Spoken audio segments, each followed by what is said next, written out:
Are we live? Hey everyone, coming to you live from Las Vegas. Mollyana. I added a cool hashtag. You guys like it? Virtual trainer. I don't know if that's me, but we could try to pretend, right? Okay, so I have been talking a lot to a bunch of my friends about what should we be eating. And I love to share information of stuff that I read, stuff that I study, so that I can just spread the love and spread the joy. So here it is. What burns belly fat? What kind of things should we be eating? I'm actually live on like two things, and it's weird because I see myself twice. It's kind of strange, a little bit creepy. Okay, so I'm going to name them off for you guys. And they're not exactly what you think they are, but there's some that are obvious. So the first one is obviously like a whole grain.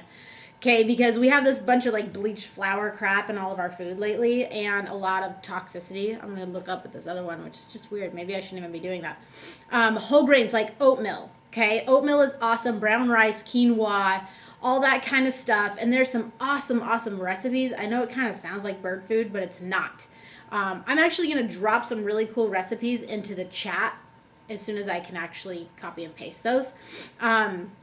So whole grains. So if you can even cut like white flour out, you're going to see a significant difference in bloat in your stomach. Because here's the thing, you guys, a lot of people diet. A lot of people try to eat healthy, but the problem, hello internet. The problem really is that there's too much flour and there's too many carbohydrates in that, and that bleached and that toxicity creates a lot of bloat in our systems. So whole grains. And I love oatmeal. I do a lot of stuff with oatmeal. I do a lot of stuff with brown rice. There's a bunch in there. You can actually Google them. The other one is lean meats. So you can actually tell when you go to the store what's lean. You can look at the packaging. It shows you kind of what's lean and what's not. And I know you guys know that, but here's the cool part that I didn't know.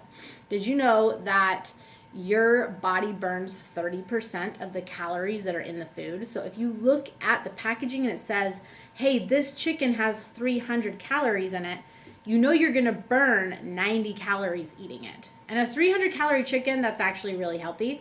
And burning 90 calories, to break it down, is really good. So lean meats, look for that low calorie. You're going to get 30% of that burn. Okay, so here's the other cool one. Low fat dairy. So I know a lot of people try to steer clear of dairy when they're dieting, okay? But that's kind of the high fat content. If you do like a low fat dairy, like a Swiss type of thing, you look for your low fat containers, you read the labels. What happens is you're going to build that calcium and that vitamin D, which is going to help produce muscle fiber. And here's a really cool thing, okay?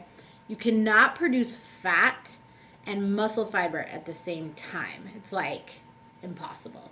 Okay, your body has like a toggle switch where it can only do one or the other.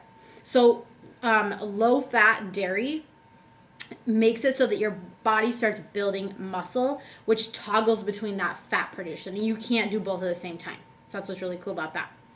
My internet's really slow. Okay, so veggies. I know that one's obvious, but I eat a lot of vegetables. I snack on vegetables. I get my favorite vegetables. I put them in dip. I put them in hummus.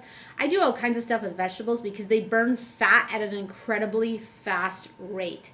The fiber in that, your body has to work harder to break that down. So when you guys go to these Christmas parties, okay, you're going to see the veggie platter. Before you go for some of that crazy, awesome, super yummy everything else, grab a handful of vegetables and just shove them down your throat, okay? Just chow those. Your body's going to go into burning or breaking down that fiber mode. So when you are eating some of those other snacks, then it's not going to have such a high impact on that bloat. Does that make sense? I'm going to drop some really cool recipes, all right? So I have tons of other super awesome information about how to burn fat because, guys, I'm a huge junk food eater. I eat a lot of junk food, and I love junk food, and I'm really prone to sugars and stuff like that, but I try to stay super self-disciplined so that when those opportunities come up, I can actually chow on it. But all these other foods are going to help aid my body to be breaking down stuff while my body might be consuming some crap that I just ate. So it's really helpful to know what is going to be burning fat, what's going to be building muscle, and what takes longer to break down. right? So I just want to throw those 4 out to you.